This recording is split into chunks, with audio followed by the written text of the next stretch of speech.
So today we're talking about the placement of spring-loaded camming devices in rock. This video should be watched after watching the intro to cams video, and this will give you an idea how to place the cams after learning about the different parts and kind of how they work.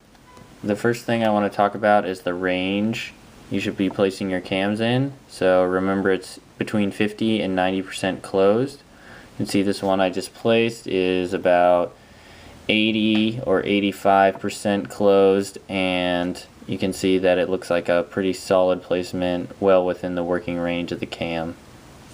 So let's just go ahead and look at that. That's 100%. That's about 90. And then I go ahead and put it in, and it opens to about 85. You can see how it sits really nicely in the crack there.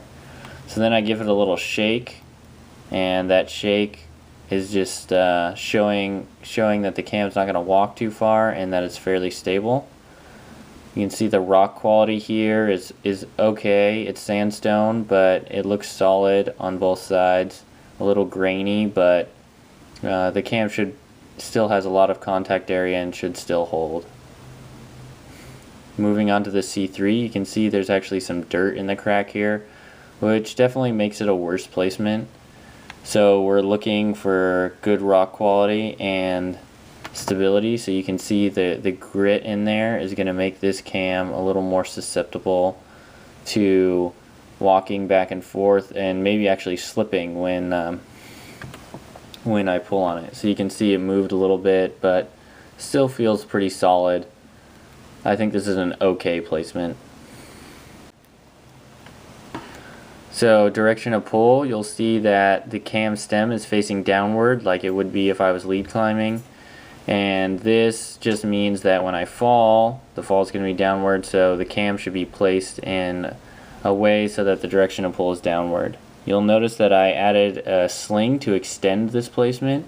Extending the placement makes it more stable and less prone to walking, especially in a traversing route where the rope is going to be zigzagging back and forth. This is going to eliminate rope drag and help prevent the cam from walking. So I've been talking about walking, cams walking, and let's go ahead and look what that would be like. I'm going to go ahead and stick this in the crack near the back, and you'll see as the rope would move back and forth while I was lead climbing, it could make the cam move towards the back of the crack and it just falls out. So you can see how cams walking can be dangerous. This is exactly why we want to extend our placements. It's a good idea to try the cam both ways by putting it in one way, and you'll see that the large spread of the cam lobes was on the right, and now I'm going to flip it over and try it with it on the left side and just see which way is more stable and which way the cam actually fits better in the crack. So a good tip is to go ahead and try the cam both ways. It's also a good idea to look for features in the rock that can increase stability. I'm going to stick this number 0.4 Camelot in here, and you'll kind of see I slot it in and then let it expand behind this little feature, which actually completely prevents it from coming out. Even if it walks back and fully expanded, then it's almost like a passive placement behind that feature. So let's go ahead and talk about rock quality a little more. It matters on the macro level, which is the large pieces of rock, and on the micro level. So we kind of saw the micro level to start with our first images of the cam stuck in the crack. We saw some dirt in there. Now we're going to go ahead and look at the macro level, and you can see this large boulder, which looks like it would be a secure cam placement. I'm going to go ahead and stick a number 3 in here with an extra long sling, and let's see how stable this large boulder is. So you can see it shaking there already. So let's remember, cams multiply the downward force of a fall outward. So me just pulling on this creates a lot of force outward and can move this huge boulder, which probably weighs 500 or more pounds, really easily.